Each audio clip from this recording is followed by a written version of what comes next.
What's going on, guys? Welcome into the Glory Morning Podcast. My name is Jake Robertson. Follow me on socials at Glory Day Sports. We're joined by some guests today. We got Johnathon Miller and BWill. How are you guys doing this morning? Great, Good. Man. Great. Thanks for having me on. Awesome. Yeah, so basically, first episode, we're just be covering some Titans talk, hopping into some stuff. We got a draft at the end of the show. We're going to hop into the greatest video games of all time. If you're checking it out for the first time, make sure you like, comment, subscribe down below. It helps the channel grow. But before we hop into this, guys, how did you guys become Titans fans? Let's go and start with you, BWill. Man, so I'm from Clarksville, Tennessee, actually. So 45 minutes away from Nashville, for those who don't know originally. And grandparents, family were Titans fans as soon as they came over. That sort of trickled down to me. I'm 28 years old, so didn't get as much of that first Super Bowl, probably for the better. But, ever since then, I remember being a Titans fan. It's just, man, it's been a roller coaster. So that's all I know. And, man, they'll have you on your they have you on your knees, and they'll have you standing up for joy. So that's why we love them, right? I have lost years off my life watching this football team, and it's been the lows to the highs, and now we're kind of back into that lows, and hopefully we're going back into those highs. But yeah, what about you, John? Like it. Yeah, for me, I was born in Arizona, and we moved to Tennessee when I was like 5. And I remember vividly the moment I became a Titans fan was ironically the Super Bowl. I had a lot of family over. And I just remember it being like this spectacle in the living room. I was, I think at the time I was probably like 7, and everybody's getting really loud and proud, and it just kind of got me hooked to the TV. And then after that, I was like, wow, okay, this sport is amazing. And then, probably a couple years later, one of my childhood best friends, his name was Russell. He was a diehard Titans fan. Like, this is a guy who's after every catch is screaming, go, go, go, go, go, go. So like after spending a lot of time with him, it really taught me how to be like a diehard. And ever since then, reluctantly in some cases have been a huge fan of the team regardless. But I think my love of football started from that Super Bowl. And I, considered myself a holistic fan, right? Like I enjoy watching other players. I like the nerdiness of the game. But yeah, that's kind of what started my fandom. Yeah. Personally for me, never, I've been to Nashville one time. I grew up, I'm in Tulsa, Oklahoma. My family is from Houston though, and the Oilers hat, of course. So we grew up Oilers fans. And then when the team moved, half of my family either dropped football entirely or they moved to Dallas. And then when the Texans started up their team, they joined up with them. But my dad, he was like, well, I'm going to follow the team. He's not even a huge football fan. But we became Titans fan by that. And then I was never really super into football at an early age. But I remember when Madden, I believe it's 2099, when Eddie George was on the cover. That was my first introduction. Cover, man. Oh, 100%. Man. And I fell in love. That. Yes, exactly. And that's when I fell in love. And ever since then, I mean, we had a couple more good years after that. And that's when it got down into the dark ages. And that's really what brought me in. And here in Tulsa, we're everybody's a Chiefs fan or they're a Dallas Cowboys fan. So it's always fun being on the outside looking in. And yeah, I mean, I think we all speak for it that we love this team, even regardless of how they've performed in the past. And we're really looking forward to the future. And that kind of just brings us to the State of the Union. We fired Mike Vrabel this offseason. We brought in Brian Callahan out of Cincinnati. It's going to be a first-time play caller, first-time head coach, but he's not lacking in experience, especially with his dad, Bill, who's just joining the roster. Maybe, in my opinion, the best positional coach in the NFL, especially on that offensive line. I mean, you got to have some talent to coach up, and as of right now, we probably don't have that out of maybe Peter Skoronski, but we're going to continue to grow, and we're going to give him those pieces, and hopefully we can rebuild this line that we saw a couple half decade ago with Taylor Lewan, and we had Jack Conklin on the right side. We give him some bookends and let's go. But yeah, what did you think about the coaching hires thus far? Yeah, I'm excited to see what Bill does, especially with some of the returning offensive linemen we have. I know that's not the most spazazzy or most exciting thing to say, but we can save tens of millions of dollars if he can find a way to turn some of these guys around. And I know people think we have a ton of money, which we do, but that money dries up fast. It's like Christmas when you got a couple kids, you got to buy gifts. It it ain't as much as you think it is. So if he's able to get a couple guys, maybe an MPF or Raidens, and retool them into serviceable starters for us, I think that could do us a hell of a lot of good, man. Yeah, I like that analogy. Yeah, go ahead, Jonathan. Sorry, yeah. There's a lot of excitement there. For this team, I think a lot of us, or maybe half of us, saw the variable firing as premature. I was kind of on the other side of that coin. I thought that it was time for us to retool and kind of rebuild what the philosophy of the organization is and what it has been. I mean, for the better part of the last 20 years, we've been the smash mouth, play good defense, try not to turn the ball over and win the game 20-17 team. And I think not only was the fan base ready to see something greater and something different, but we were also, kind of overdue for, changing to the modern game. And what got me really excited early on in the offseason after the variable firing was that video that I don't want to say it got leaked. The video that got shared from Brian Callahan, maybe at like a Super Bowl, when they went to the Super Bowl, he talked about his philosophy around the modern game. And that 40-second clip, I was ready to run through a wall. I was like, okay, I had Ben Johnson as my top candidate. Brian was number 2. Brian went to the top of my list after looking at that, because it's what we've all been preaching about, knowing that you have to throw the football around the yard, set up the run game as a complement. But yeah, so bringing Brian on, and then just his assistants just being the cherry on top. Denard Wilson was a top candidate for me at DC. Obviously, his dad, Bill, should transform with his tutelage for the offensive line. Guys like NPF, Chris Hubbard is a name that you're not really hearing enough about. Like, he was pretty good for us last year in a really, really terrible line. And so, yeah. And then of course our young guys, Dylan Raden's probably going to be the biggest beneficiary along with Peter Skoronski of this hire. So there's a lot to, maybe the most exciting offseason we've had in terms of like looking at how the team is going to transform. 100%. Very. I was super excited with the Denard Wilson hiring and just hearing him talk as well. This team is getting away from this exotic smash mouth. Finally, we're getting into the analytic side of the things and getting rid of the John Robinson. I am the analytic department. We're moving into that. And Chad Brinker, this is going to be a free agent savant, but he's building in these systems that I'm super excited to see how these perform. He said it's not going to be a one-year thing. It's going to take 2-3 years to get the right people in the right spots and have us catch up, because we were operating in the dark ages. This is all it was. It was a stone age with Mike Vrabel and John Robinson, and then we're getting these technological side of things, and we're going to bring in some great pieces, I think, with that.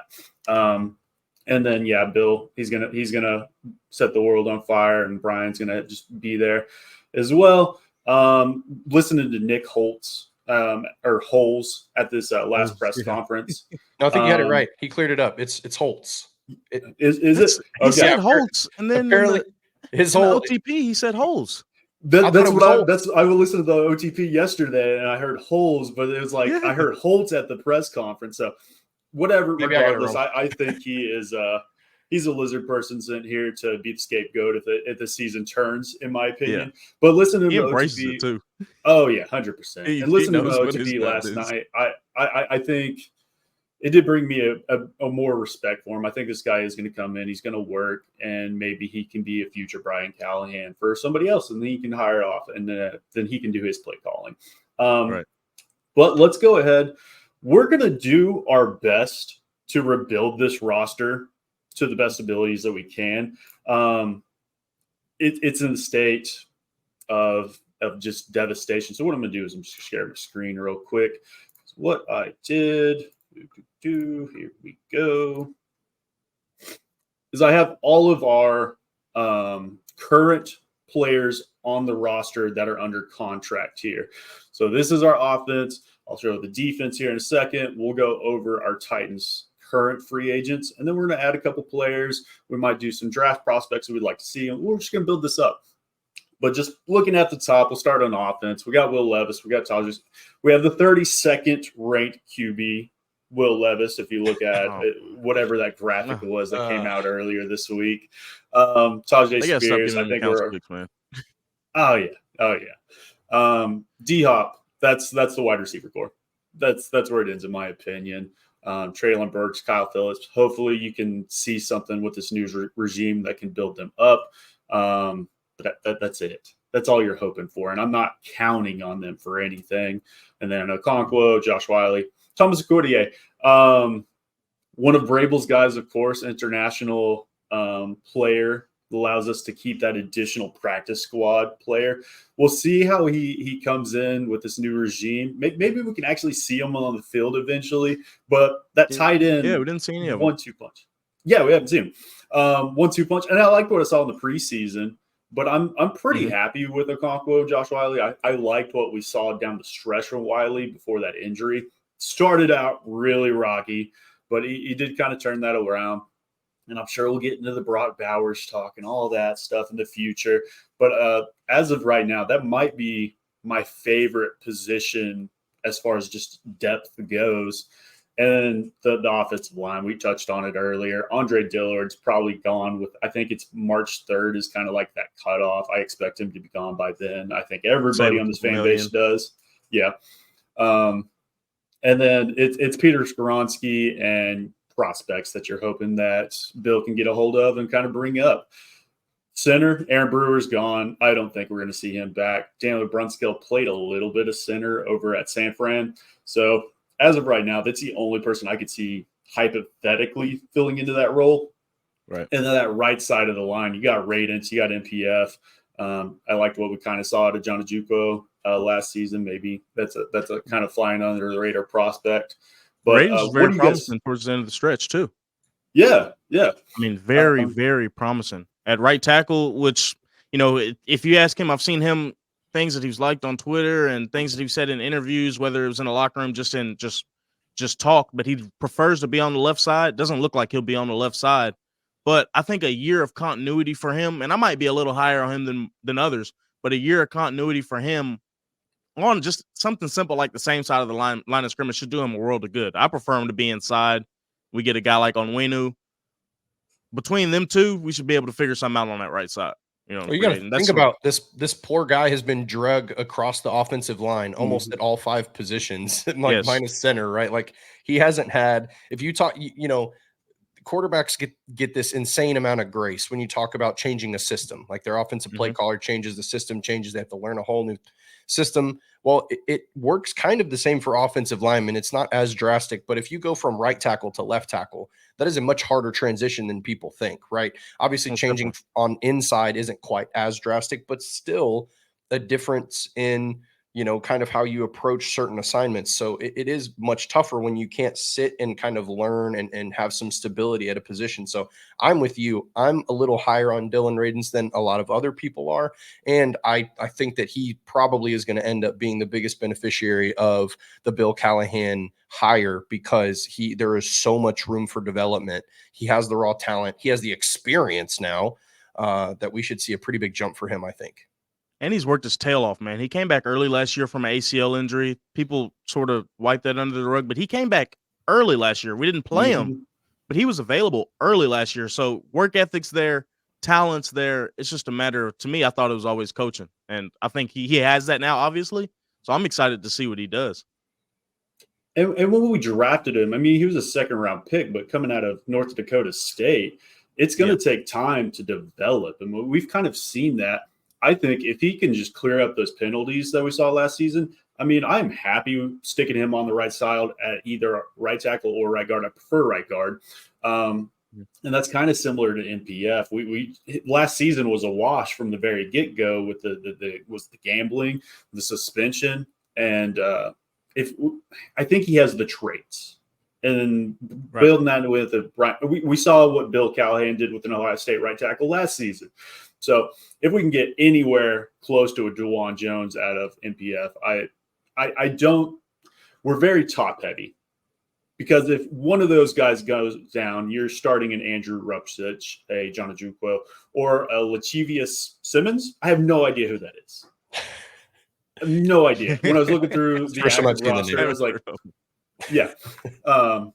So obviously, talent needs to be added across the roster, but I see left tackle being primary one. And then after that, I'm okay with kind of the pieces we have there. You can only do so much in the offseason. But that's kind of how I see it. Let's go and hop into the defense, though. Kind of similar, and this one's even scarier to me. Jeffrey Simmons, Harold Landry, Arden Key. I like what we saw out of Otis Reese last season towards the end, but I don't know if he's ready to take on a primary inside linebacker role. I'd like to see him more in rotation. And then Roger McCreary, Monty Hooker. I liked what we saw in Elijah Molden last season at safety. I thought he was actually better than Kevin Byard. And with the Eagles, I think we kind of fleeced him on that. But having to bring in guys like Quentin Bohanna, Luke Gifford, Trey Avery, you could say Caleb Farley could be that second outside corner, but I'm not putting any faith into that. It's similar to the Traylon Burks, or it's even on a lesser side because we've never seen it. Tay Gowan. I mean, this is just a smorgasbord of undrafted free agents, basically. I kind of like the pieces we have on the front seven as far as Key, Landry, Simmons. You got to get a running partner for Simmons, and we saw Pop-Tart exit last season and then just kind of fall apart. You got to bring in somebody to help out with those so we can have these linebackers actually have the lanes to make that tackle. What do you guys think about this so far, though?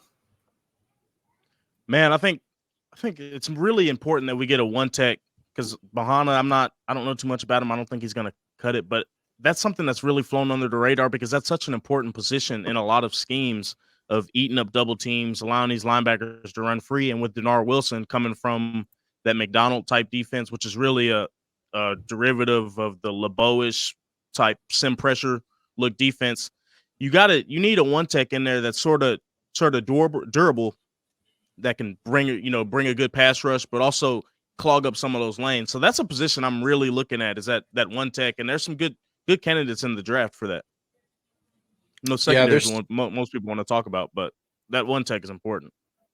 There's a couple of good candidates in free agency also. One in particular that may have come from where Brian Callahan came from. But yeah, I agree. I think, obviously we Jeffrey Simmons needs somebody on the interior that's going to clog up the run game and potentially get some pressure and take some of those double teams off of him.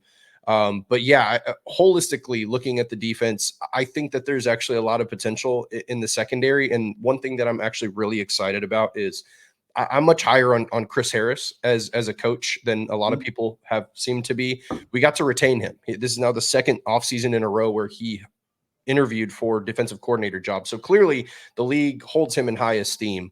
And I think he's a great corner coach. So to pair him with Denard Wilson in this case is so huge. So, obviously we can't put there's certain players we just can't put our eggs in that basket and assume that they're going to take the step that we need them to.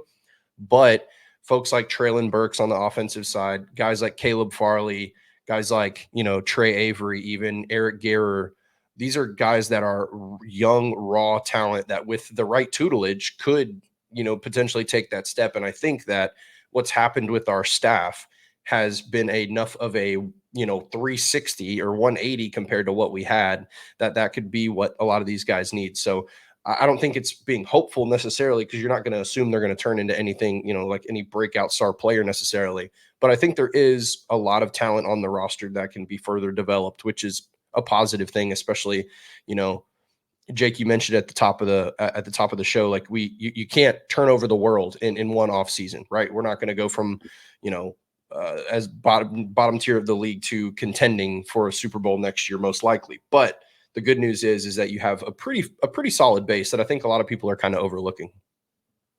Definitely. I think it goes overlooked of what Denard Wilson could potentially do. I mean, this is a guy that was with Philadelphia, number one secondary in the league. Moves to Baltimore, number one secondary in the league. Will he do that in Tennessee? Highly. If he did, sign that man to a head coaching contract immediately. Yeah, we would gone. lose him next year. Yeah, Exactly. Exactly. But I think we're going to see an improvement. No more playing 15 yards off the line of scrimmage, allowing the 3rd and longs to be completed just like that.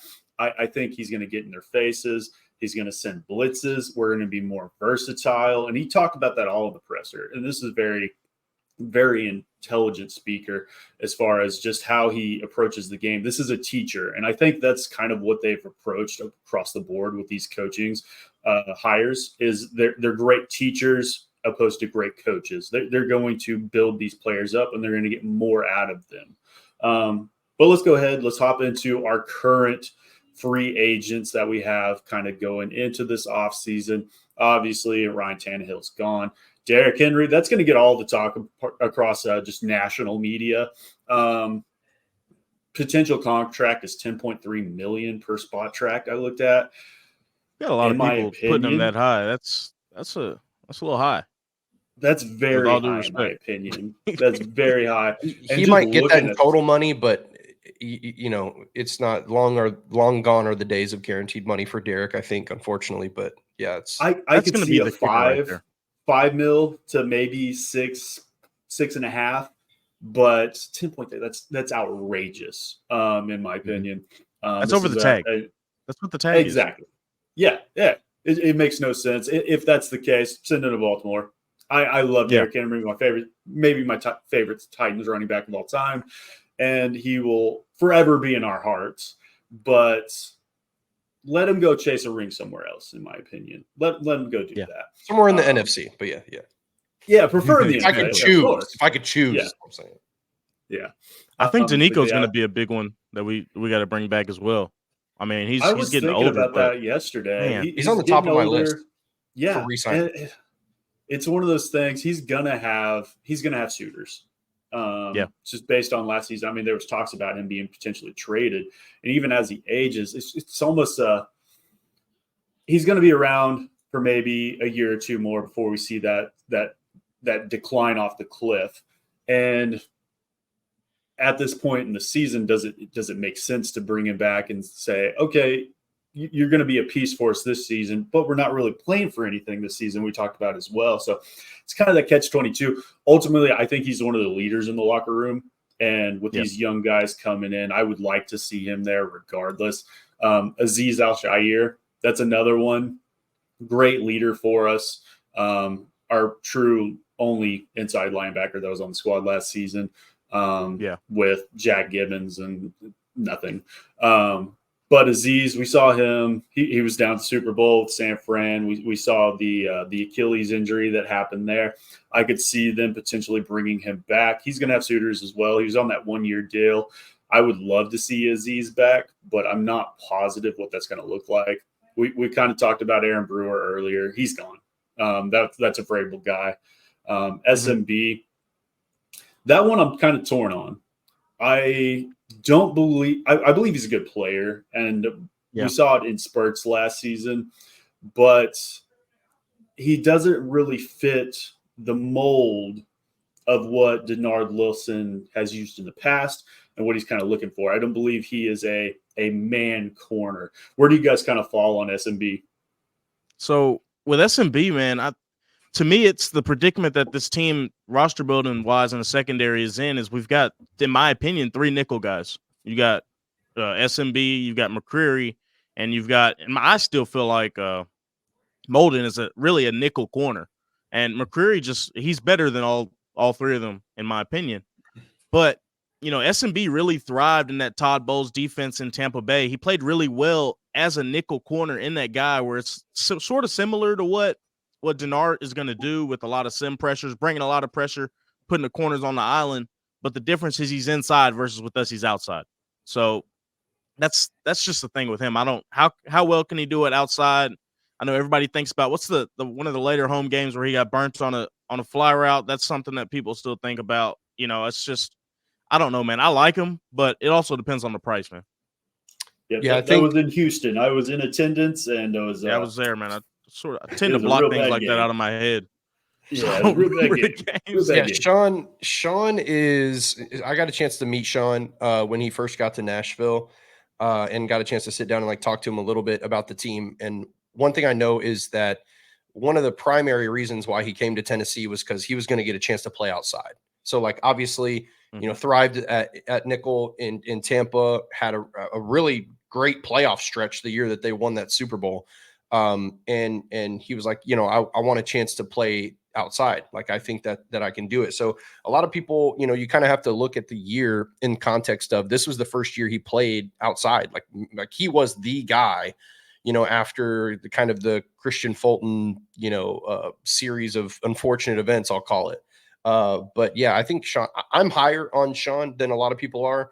And I think it's because now looking at what I would say, Jake, actually is that he should improve as a outside defender with Denard Wilson's tutelage, right? So like to me, first year, he played pretty well. I think the one knock on his game was that he played a little too aggressive at times.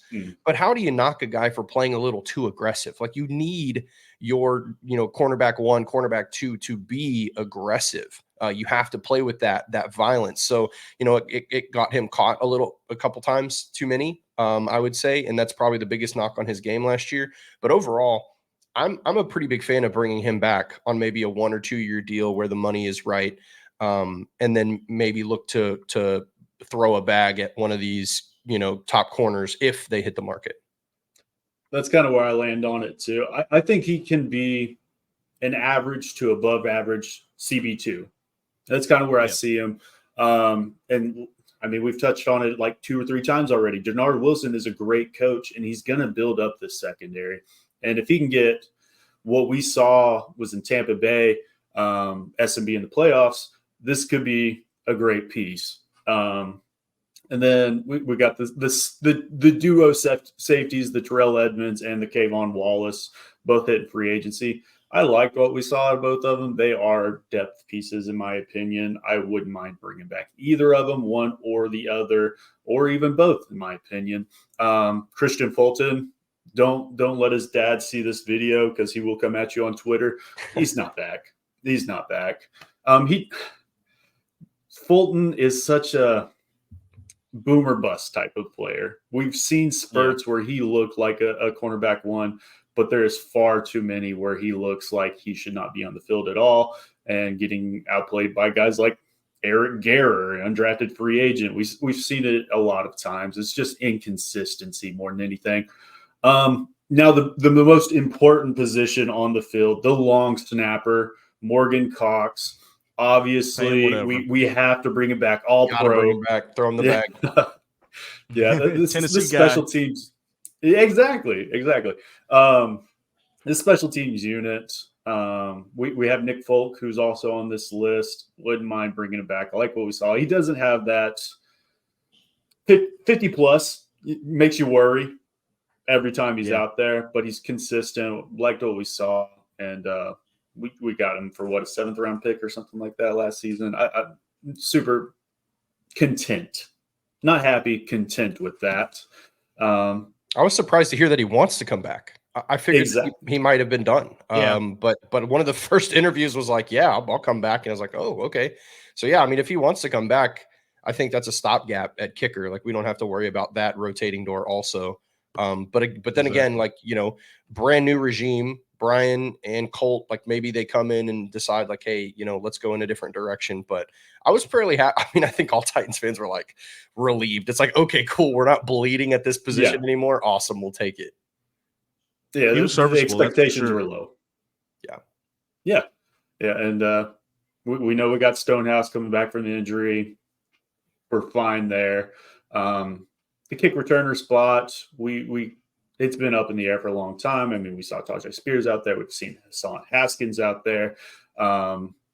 The Georgia rookie undrafted last season who got injured before the season started. It's kind of rotating there at kick returner and punt returner, but ultimately I think we'll figure that out because we're going to get younger, stronger, faster at those positions, and we'll be able to put somebody in there, I'm sure. I think Corey Levin is going to be an interesting piece interior wise that we could bring back because he's been more than serviceable every time he's filled in.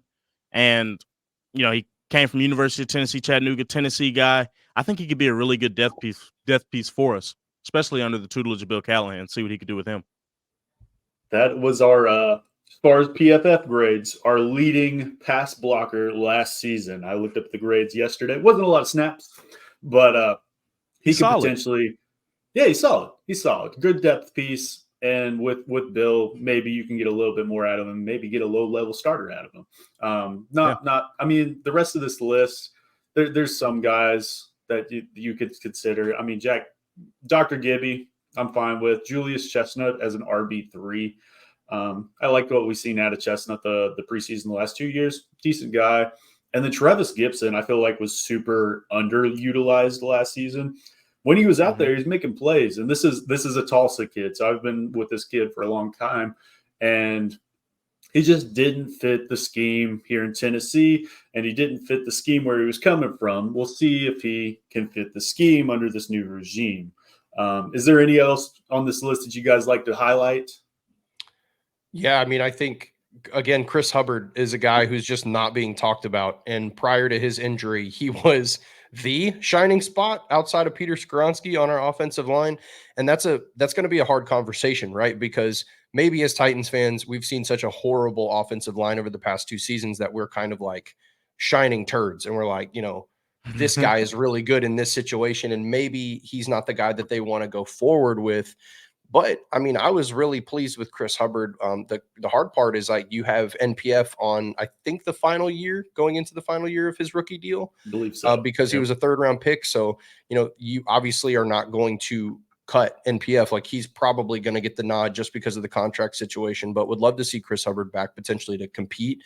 But then again, there's also a shiny new right tackle that you could drop a bag on that played very well last year for another team that you could throw money at. So the Titans have a lot of decisions to make from a strategy standpoint. And I think Bill Callahan is probably going to come in, look at the entire table and say, okay, like we want to go in this direction because of this. So I'll be interested to see kind of how free agency shapes out and what we see before the draft, because I think that it's going to be very telling in who might return and who won't.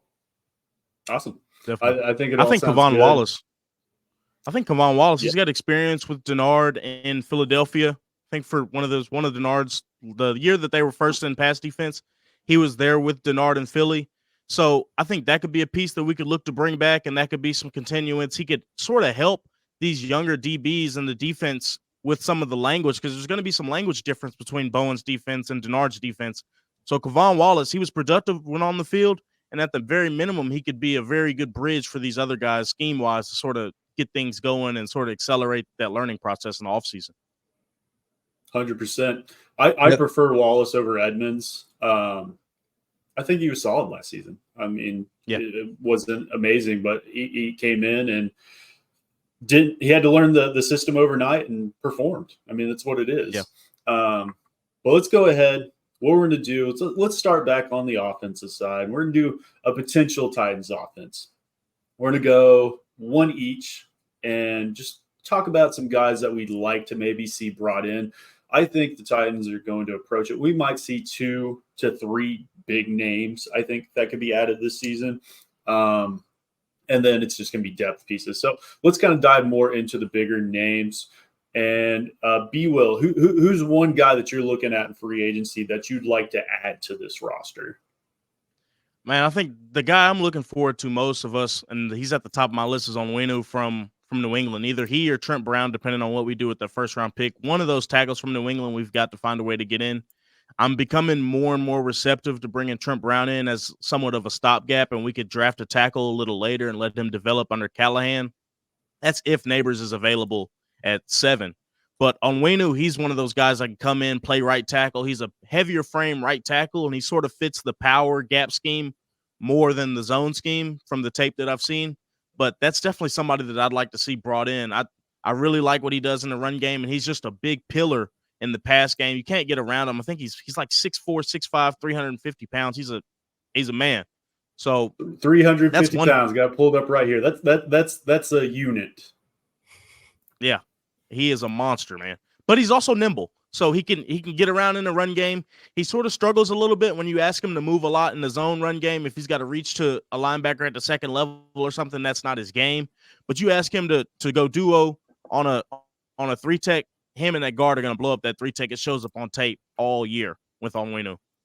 So that's somebody that I'd like to see. And with him penciled in at right tackle, that would allow us to really, I don't know if we want to throw him in at right guard with MPF at right tackle, or put him at right tackle and let Radens work at right guard. Either way, between those three guys, we should be able to get some improvement on that right side of the offensive line. Definitely. I think you kind of have that inside-out versatility, and then brings up guys like Hubbard. You could potentially put Onwenu at right guard and Hubbard at right tackle as well. Yep. And just looking at that, I mean, you add in one person at left tackle, and I'm solid with that line. Daniel Brunskill is practically free this season. So you could potentially look at bringing in one other guy to kind of bridge that gap there. But yeah, how about you, Jonathan? Who's one guy you'd like to add?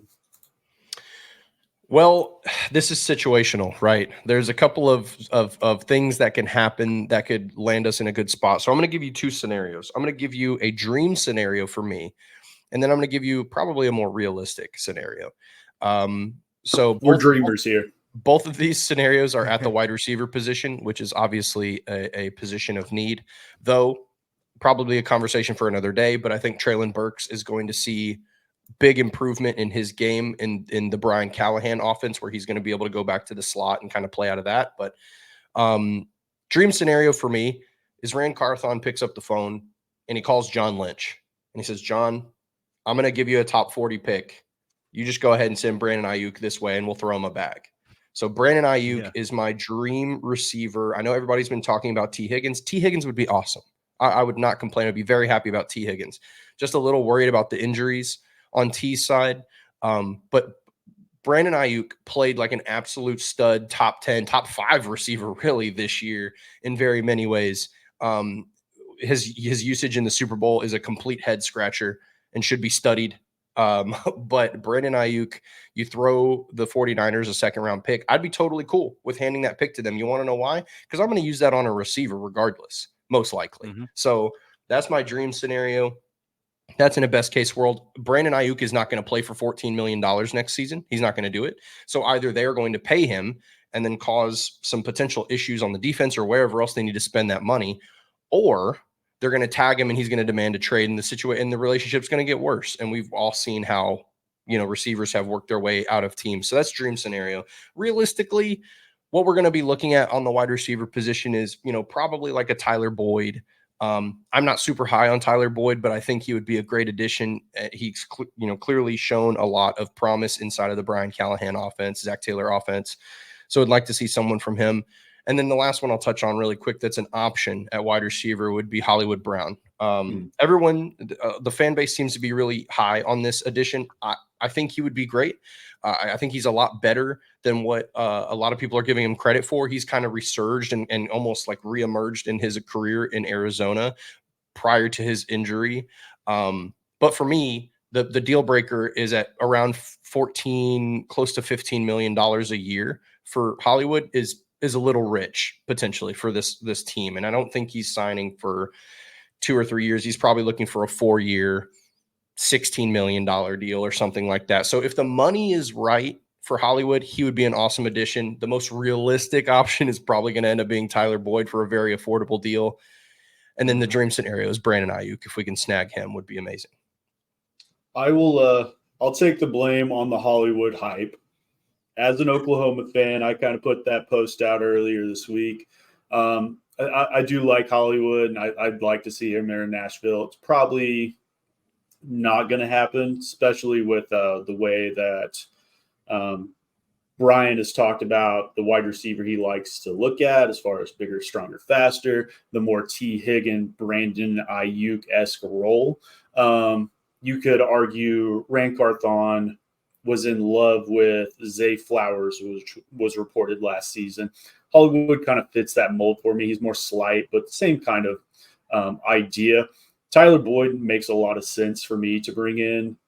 just to play that slot role. He's getting up there in age. It's not going to be super expensive.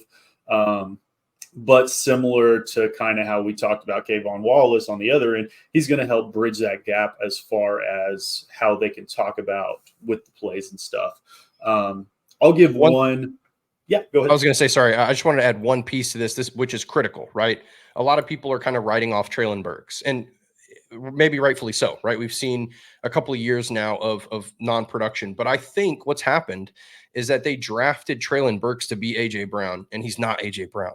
Like, he is not your outside stretch the field guy. He's had some successful plays in that regard, but that's not his game. Like, the success that he had at the collegiate level, which was significant success, by the way, what happened out of the slot, like out of the backfield, like using him as kind of like a gadget guy and letting his size and speed kind of win in matchups. And I think that in a Brian Callahan offense, he's going to be able to look at this guy and go, okay, let's take advantage of who this guy is and what he does well, and let's put him in that position. The Mike Vrabel and the play callers for the past 2 seasons did not do that.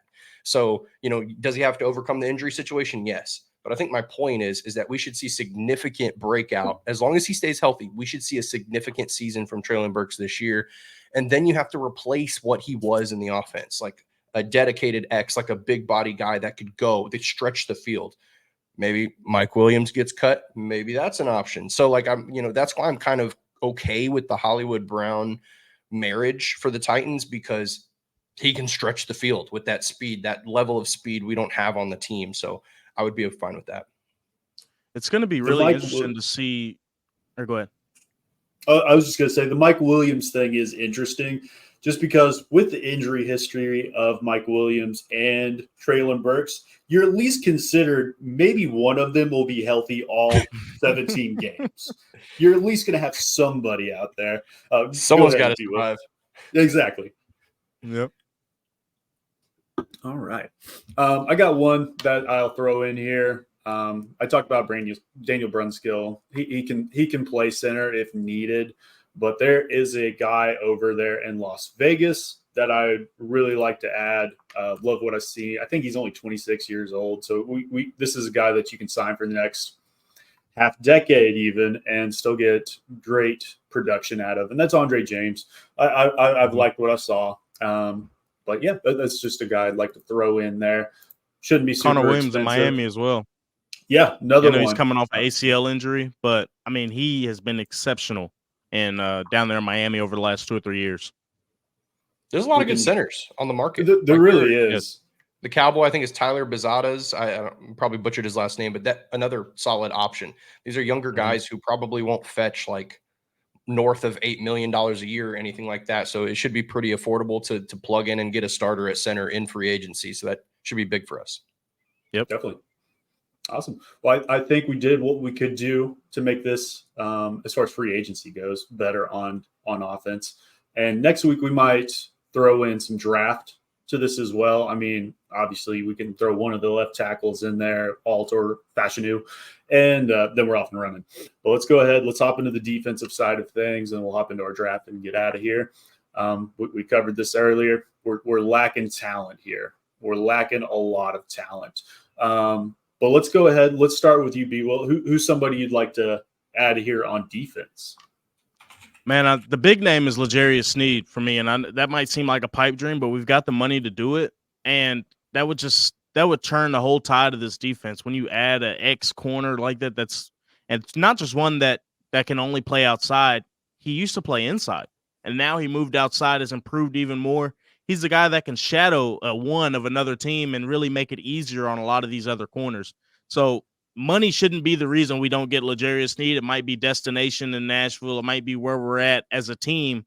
But if he's willing to come to a team and sit there for a year of a build for a bogey year, almost as we talked about before, Jake, I think he's the guy that we have to find a way to go and get. Johnson from Chicago. That's another guy that I really like, but he's not going to leave Chicago, I don't think. But we've got to find a way to get a top corner like L'Jarius Sneed, in my opinion, because we don't really have the draft capital to try and go after a corner, in my opinion. We've got a lot of other holes that we got to focus on.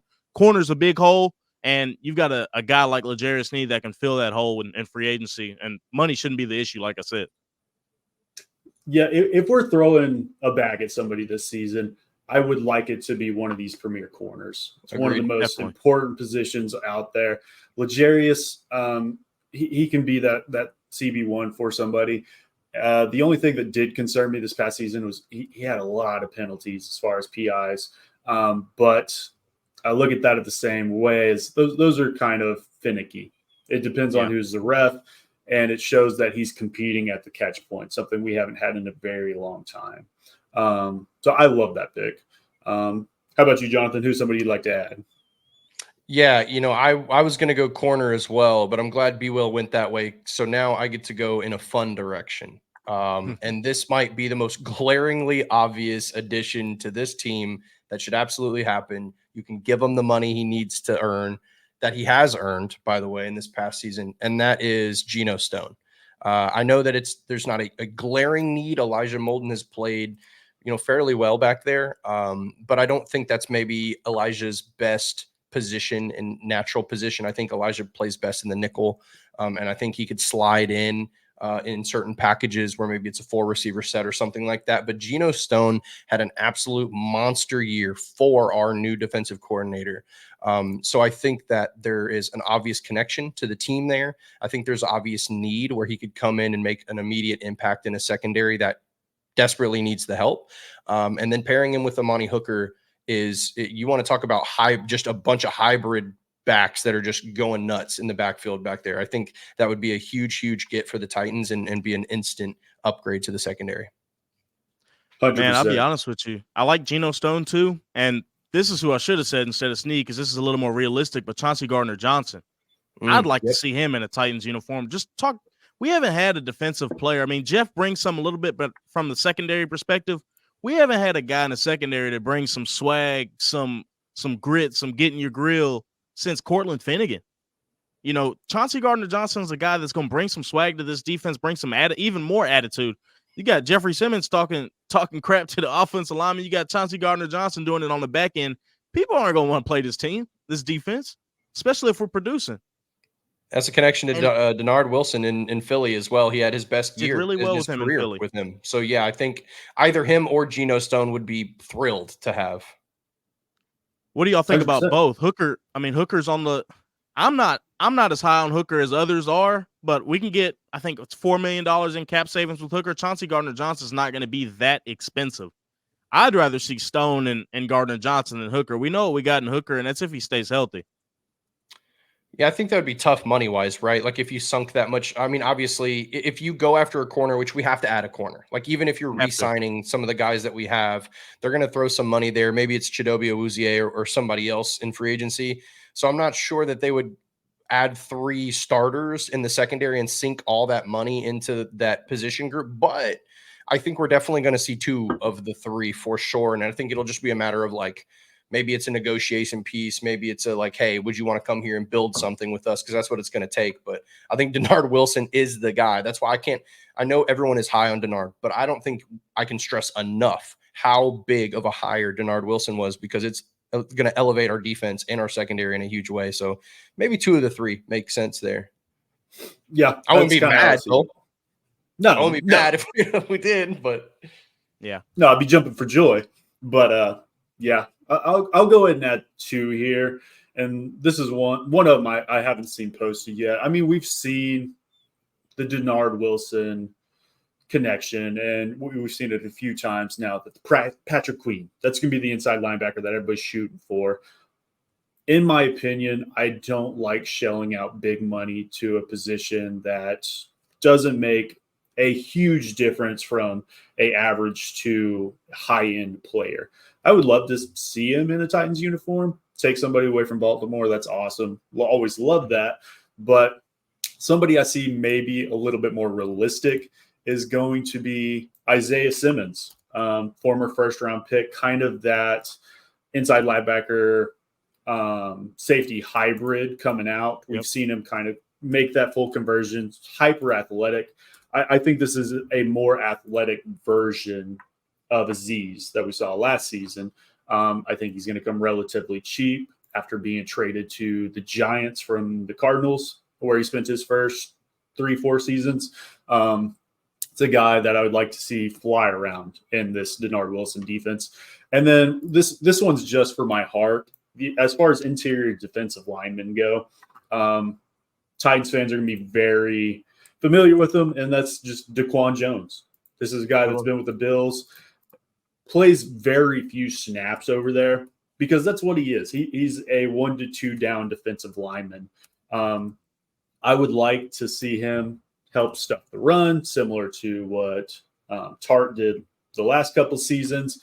And then on those third downs, those NASCAR packages, as of right now, you could take him out, bump Key down into that interior. I prefer Danico there, but Key has shown his best pass rushing at other teams from the interior. He's not a great outside, but if you do that, of course, you're putting somebody like a Caleb Murphy or Rashad Weaver on the outside. So it's catch-22 there. With Denard, a lot of these guys are going to be inside and outside too. It's going to be a lot of shuffling. Yeah, you're not going to know where they're coming from. We're going to show lots of different fronts, and we know that. But yeah, with Simmons too. I'm going to hit on Simmons before we move on. Simmons played in the Wink Martindale system in New York Giants, and that's a lot. That's really similar to what Denard, your Mike McDonald's. It's a really similar system. Martindale spent a lot of time in Baltimore. There wasn't any crossover with him and Denard, but there's crossover with him and Mike McDonald, and then obviously there's crossover with Denard and Mike McDonald. So there's going to be some similarities there. We might have some similarity in terminology. So that's another green check for Isaiah Simmons to come in as well. Well, guys, I think we did what we could do to start with just free agency. And I know this is kind of a fever dream as far as potential because we've got a lot of big names on here and there's only so much money to go around. But if we could add 2 to 3 of these guys onto the roster, I'd be super content with. And then with the draft, we'll be able to bring in other guys and fill these holes and build a team or a good nucleus in this team for the future. But let's go ahead. Let's hop into our sponsor, Functional Medical Institute, fmidr.com/webinar.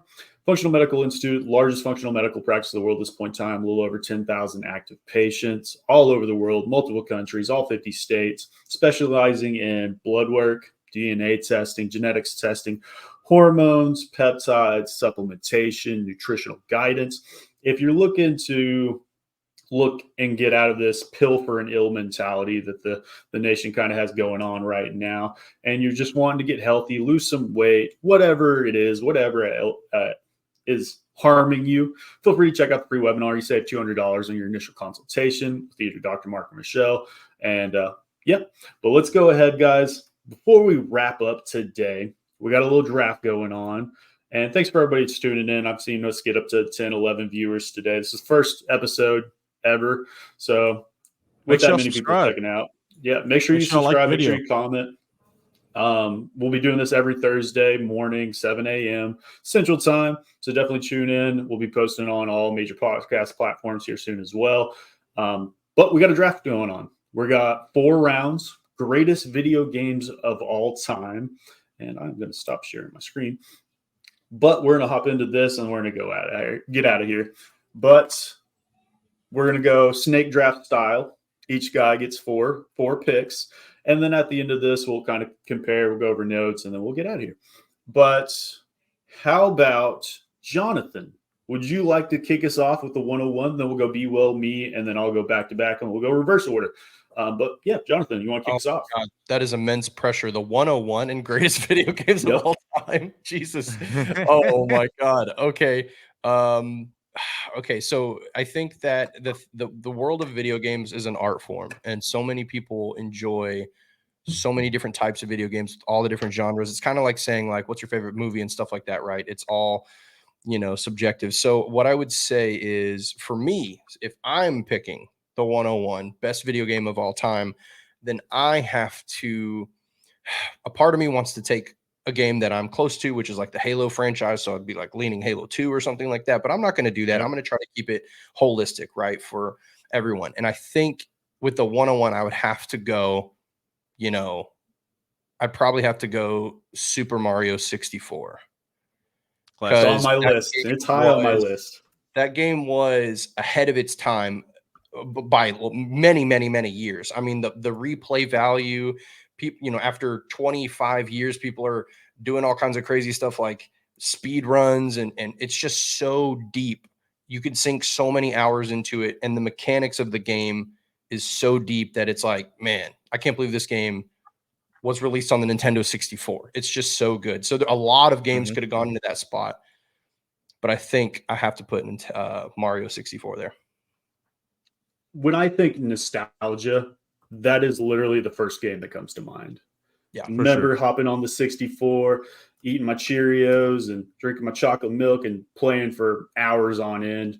And it's one of those things I feel like you'd even come back to that, hopping through the paintings backwards or getting into the secret level where you get the hat and you can fly. I mean, it's just a great game overall. Like the Easter eggs built into that game too. At that point, it's just like crazy. You could try to recreate that game today, and they would mess it up. You know what I'm saying? So like the team, shout out to the team who created that game, is phenomenal. And just the graphics in general for that time frame, it's something that still holds up today. I mean, it's such a good, well put together game. Most but all right, BWill, 102. Where are we going? Man, I know this is going to seem sort of basic, but this game is near and dear to my heart. Being born in the mid 90s, really coming of age as a teenager when this game come out, I've got to go with Call of Duty 4 Modern Warfare, man. I mean, that's just one of my absolute favorite Call of Duty games.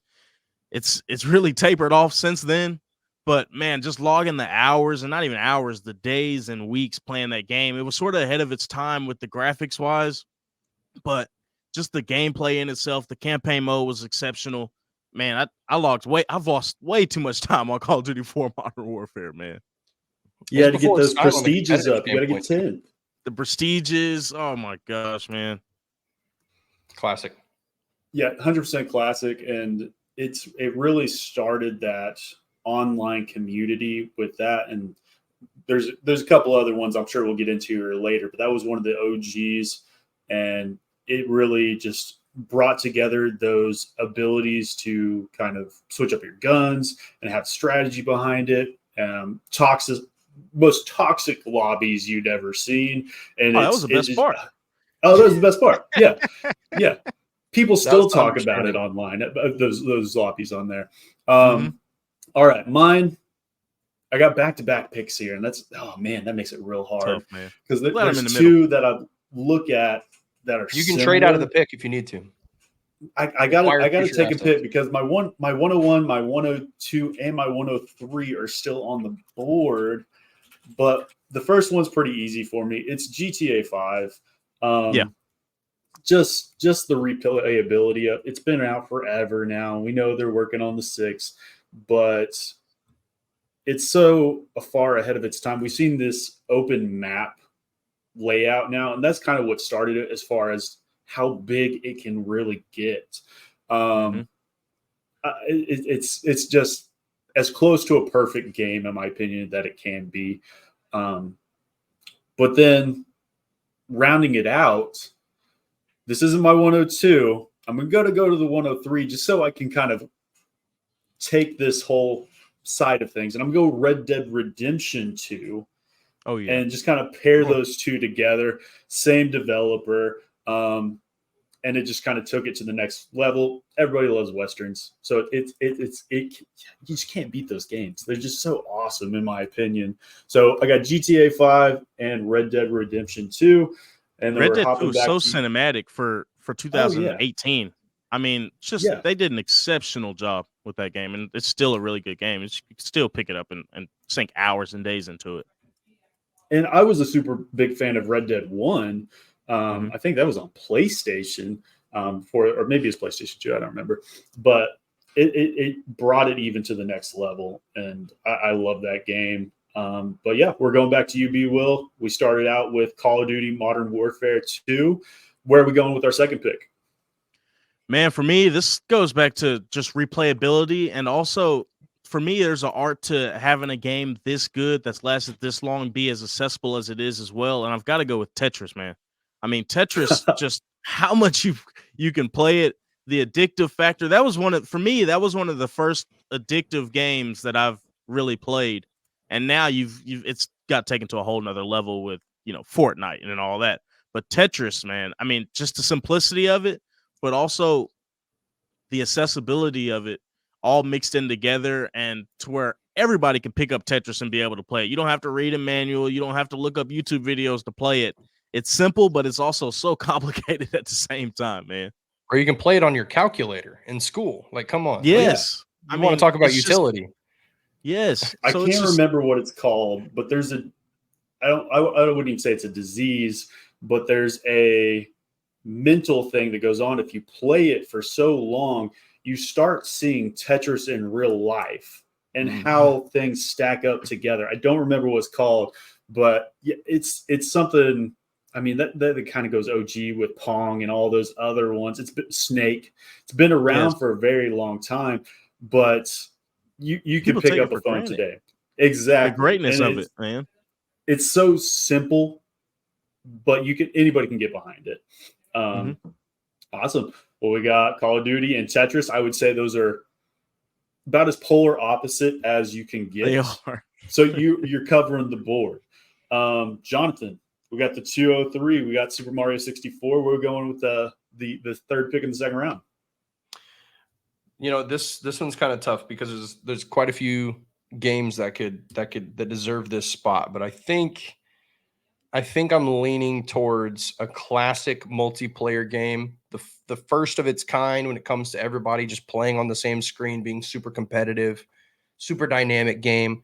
And I'm going to go with Super Smash Brothers Melee. Now, you could go with Super Smash Brothers for the Nintendo 64 because that was really the first, but Melee really redefined what that is. And Melee is one of the biggest esports in the world to this day. Like literally just surviving multiple decades and still being such a powerful game, a uniter of many different cultures. People that love FPS, but people that love like random strategy games can all also enjoy it. Like it's just got so much, utility to me. And from a competitive standpoint, like it can get as hyper competitive as competing for $20,000 on the biggest stage. And also like you and your buddies sitting on the couch, like bumping each other, having a good time. So Super Smash Brothers Melee is my second pick. Super Smash Bros. It covers so many genres, and how big they've made this roster now. You're bringing in everybody. I was super big fan of the original, and I think I still actually have it. I still have a Nintendo 64 at the house where me and the wife will pull it out once or twice a year, and we'll get it. She's getting Star Foxed. She's getting Super Mario. But when you'd stand on the edge of the map and just shoot the lightning bolts with Pikachu, spam it. Yeah, man. Classic. Throwing the link bombs. Oh, 100%. I'll pull out all the stops. Let the wife win once or twice, Jake, man. Come on, man.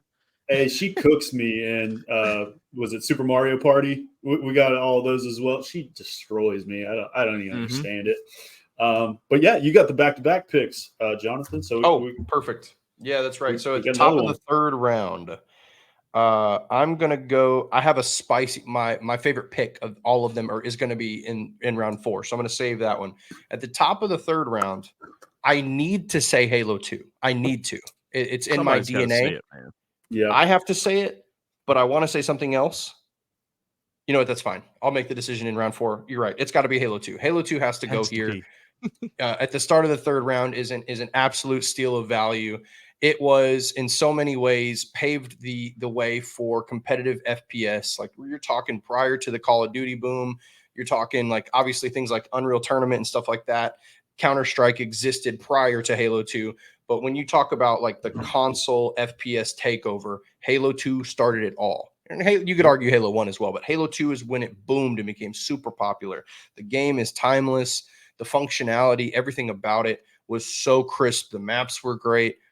So many of us in this generation started our competitive journey and enjoyed Halo 2. And a lot of your pro Call of Duty players, your pro Halo players, your pro Apex players, like your professional gamers now, all of them started with the foundation of Halo 2. So got to go Halo 2.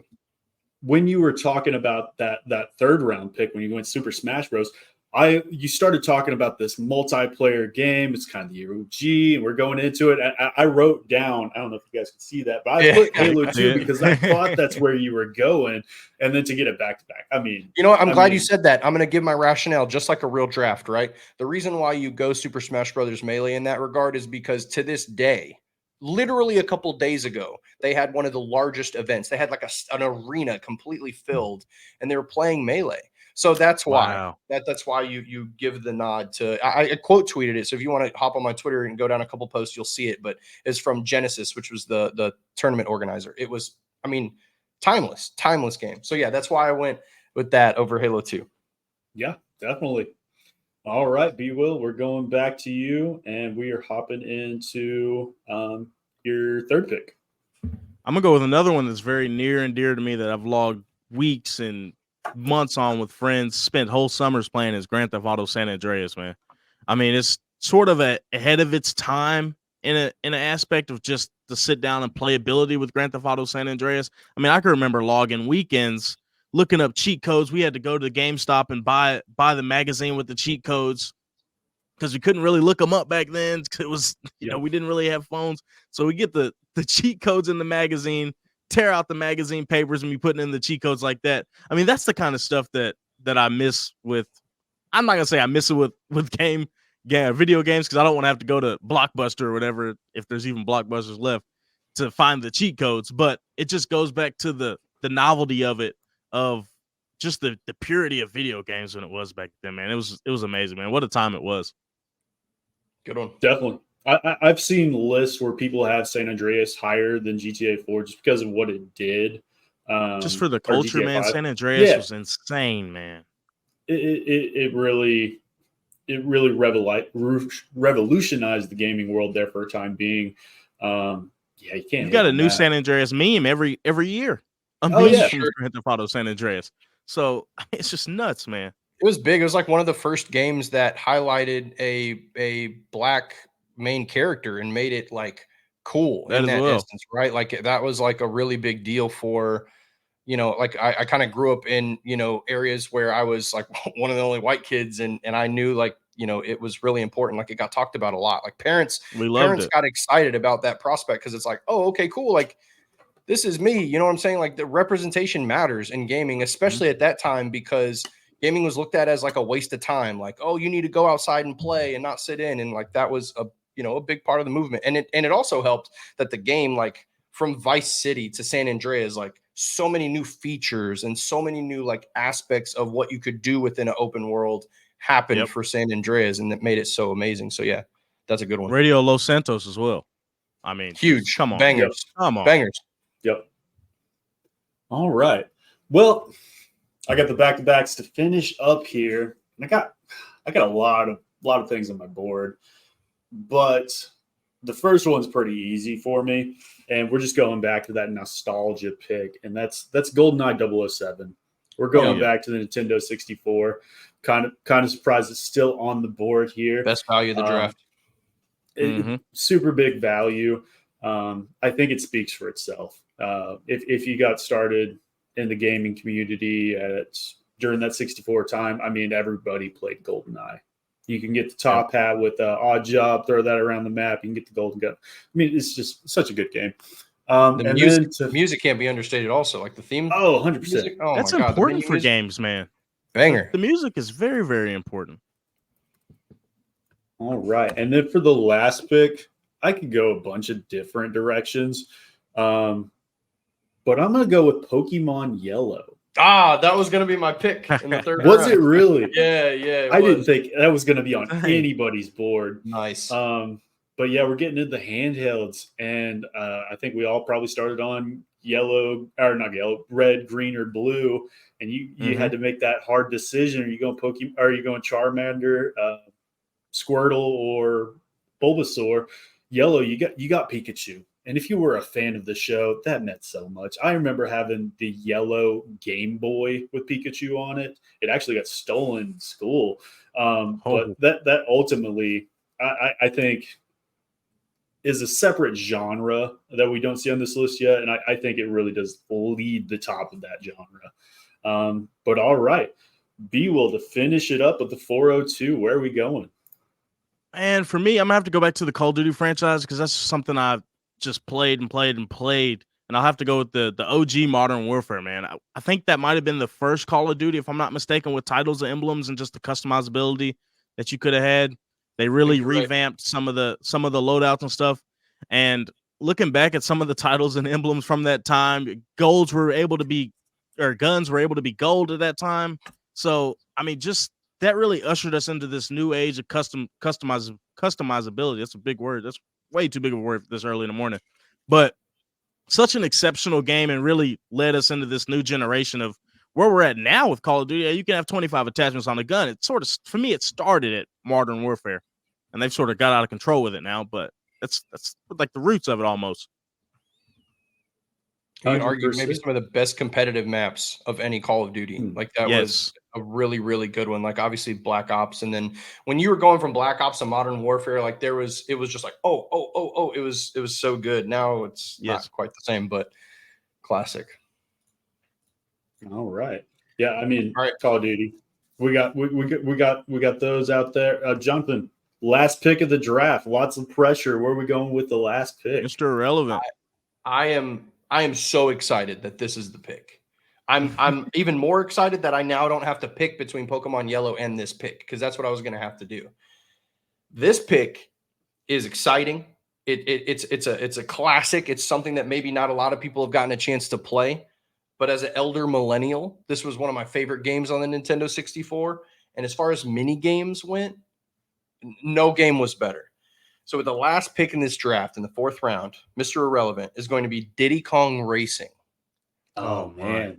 Diddy Kong Racing. This, I'll never forget, like the mini game, when it came to like setting the standard for mini games, like you had the racing aspect of it, which was just like Mario Kart.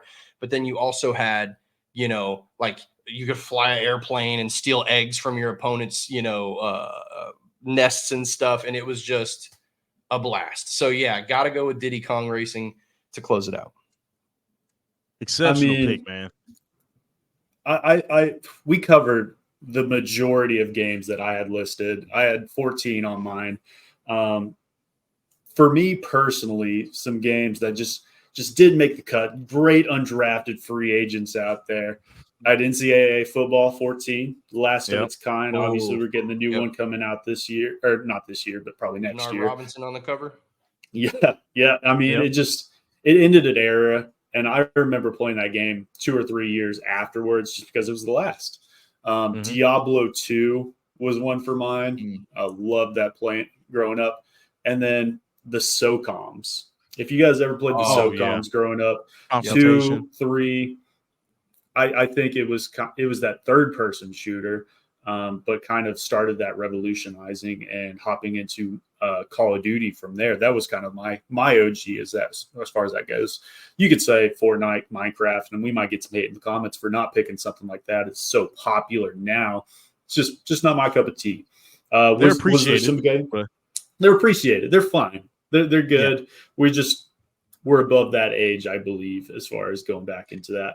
Well, it's just tough. Like we talk about video games, is everything. Exactly. I want to go to NFL 2K. I think 5, the one with Terrell Owens on the cover. One of the last 2K game or the last NFL 2K game they made. They had the first person mode. The what they call it, the franchise mode, was exceptional, man. That's a wild card. I wish I could have said, but I couldn't put it over the ones I had. I think for me, some honorable mentions.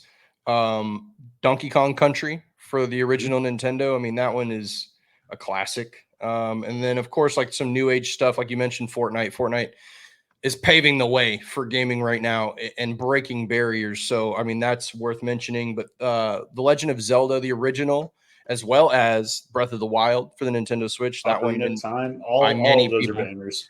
Yeah, like top of the list for a lot of those. So, yeah, a couple honorable mentions.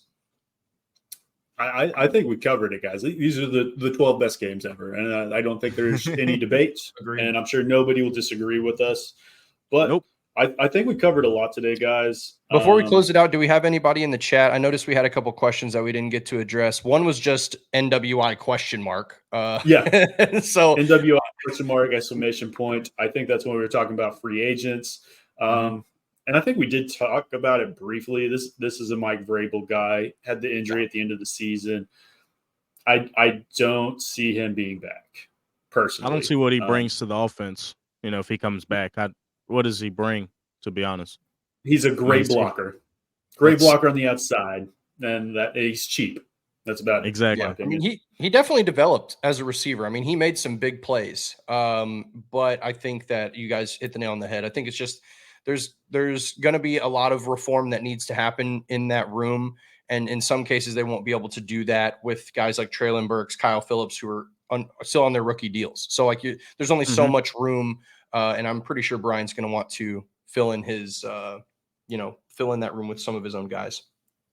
I'm going to miss calling him wide receiver 1 after every catch, though. I'll say that.